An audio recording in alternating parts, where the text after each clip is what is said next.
तो हेलो दोस्तों, स्वागत है आप सभी का हमारे इस चैनल मांगा एक्सप्लेनर में। तो आज मैं एक्सप्लेन करने वाला हूँ reborn as the heavenly demon के चैप्टर नंबर 58 को। और अगर अभी तक आपने इसके प्रीवियस एपिसोड्स को नहीं देखा है तो उसे भी जाकर के जरूर से देखिएगा। तो कहानी के स्टार्टिंग के सीन में हम देखते एक पर्सन को जो अपने सामने एक दूसरे पर्सन से बोलते हुए कहता है, अगर तुमने इस चीज के अंदर स्टेप इन करा तो हम भी वापस से हेवनली ब्लेड सेक्ट में अपने स्लॉटर्स को भेज देंगे। उसकी बात सुनकर के उसके सामने जो पर्सन होता है वो उससे कहता है कि वेल, हमें अभी तक इस बारे में नहीं पता है कि आखिरकार हम फाइट क्यों कर रहे हैं। जहाँ से करते हुए वो ड्रिंक करता है और उसके सामने वो जो पर्सन होता है वो अपने मन में सोचता है, मैंने ऑलरेडी ही ग्रेट युआन फैमिली को 100,000 टेल्स दे दिए हैं, बट इसके बाद भी ये जो डिस्पाइट है ये शेंगडोंग में बढ़ता जा रहा है। पर इसके बावजूद भी वो मुझे फाइन करने के लिए यहाँ पे नहीं आ रहे, तो मुझे इस तरीके से इस चीज को खत्म करके रहना होगा। जैसे कहते हुए हम देखते हैं कि वहाँ टोटल 3 पर्सन होते हैं जो बैठ करके वहाँ पे लंच कर रहे होते हैं। तो वो पर्सन जो होता है वो दोबारा से कहता है, क्या जो अपोनेंट है वो हेवनली ब्लेड सेक्ट है क्या? और अगर ऐसा है तो आखिरकार तुम किस तरीके से सक्सेस करोगे अपने इस वॉर को?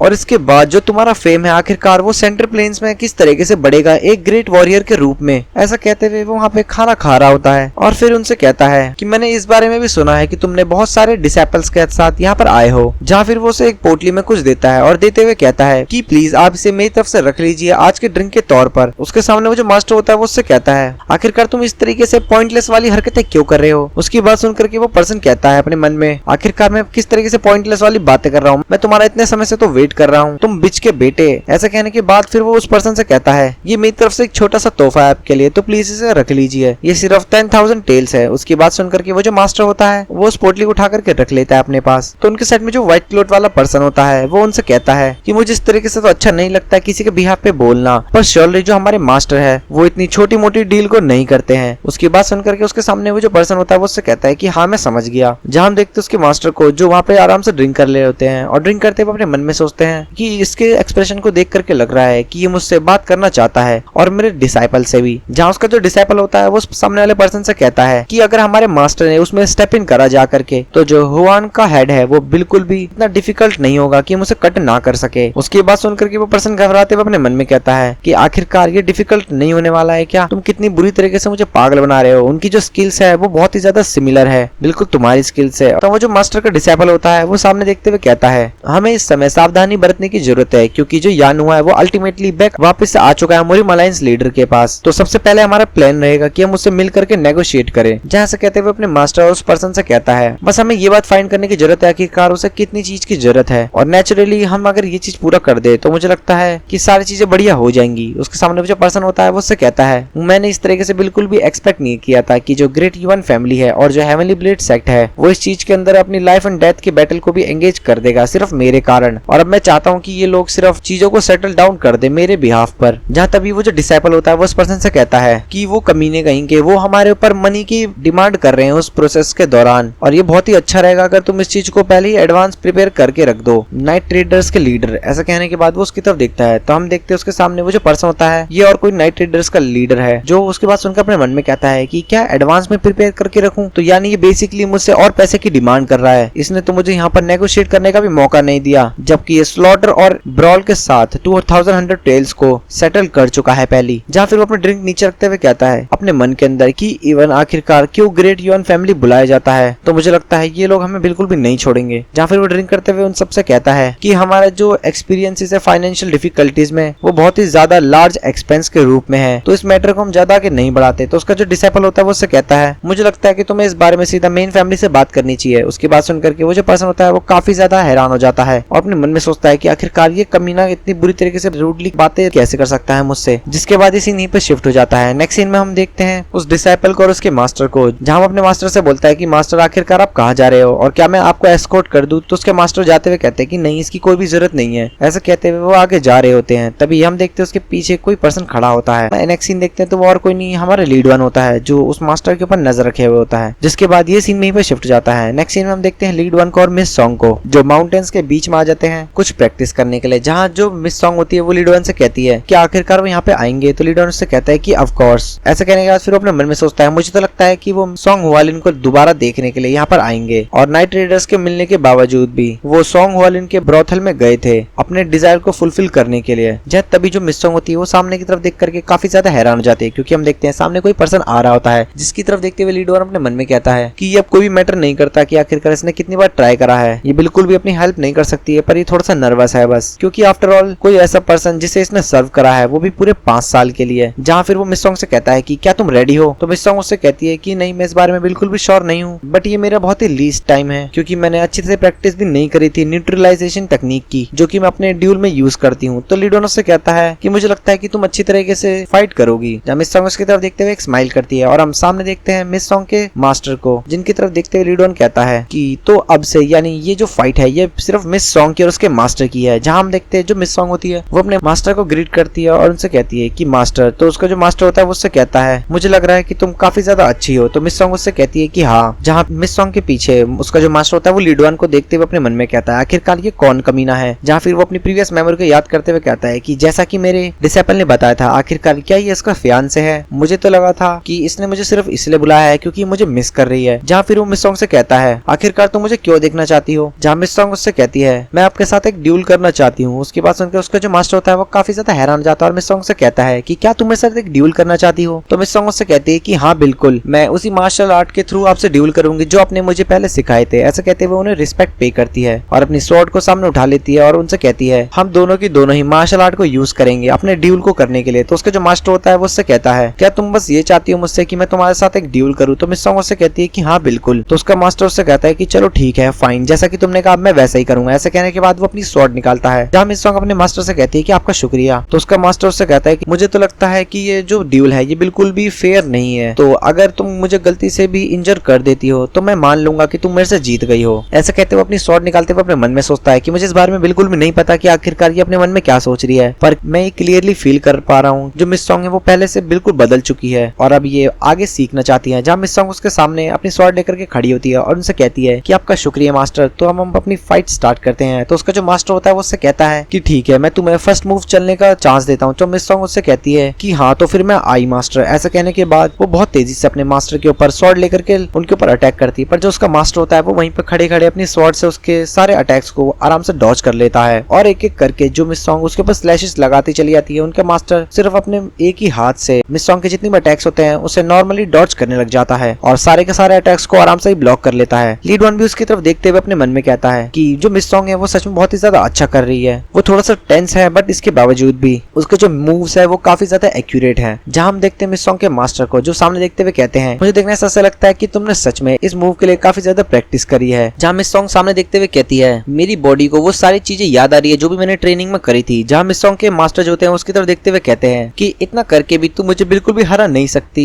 ऐसा कहते हुए वो अपनी स्वॉर्ड से उसके ऊपर बहुत तेजी से अटैक करते हैं। ये देख करके मिस सॉन्ग और लीडवन दोनों के दोनों ही काफी ज्यादा हैरान हो जाते हैं। जहां लीडवन सामने देखते हुए कहता है कि मिस हुआलिन यही टाइम है तुम उसे अपना मूव दिखाने का। और हम देखते हैं मिस सॉन्ग ने उसके जो मास्टर का अटैक होता है उसे तुरंत ही डॉज कर लिया होता है और अपनी स्वॉर्ड से एकदम अपने मास्टर के ऊपर एक स्ट्राइक लगा देती है। ये देख करके जो उसका मास्टर होता है वो भी काफी ज्यादा हैरान हो जाता है और हम देखते हैं उसके मास्टर की बॉडी में एक खतरनाक कट लगता है और वहां से ब्लड बहने लग जाता है और वहां पर जो मिस सॉन्ग होती है वो तुरंत ही दूसरा अटैक करने के लिए जाती है, पर जो उसका मास्टर होता है वो अपनी स्वॉर्ड से उसके अटैक को रोक लेता है। पर इसके बावजूद भी वो देखता है कि उसका जो शोल्डर है वो काफी ज्यादा इंजर्ड हो चुका है और ऐसा करते करते जो मिस सॉन्ग होती है वो काफी ज्यादा थक जाती है क्योंकि आखिरकार वो इतनी देर से अपने मास्टर के ऊपर ही अटैक कर रही थी। उसका जो मास्टर होता है वो भी देखकर काफी ज्यादा गुस्से में आ जाता है कि आखिरकार इसने ये सारी चीजें कैसे कर ली। तो इसी सीन के साथ एपिसोड यहीं पे खत्म होता है। वीडियो अच्छी लगी तो इसे लाइक करिएगा और चैनल को सब्सक्राइब करना मत भूलिएगा। तो मिलते हैं अपनी नेक्स्ट वीडियो में, तब तक के लिए गुड बाय दोस्तों।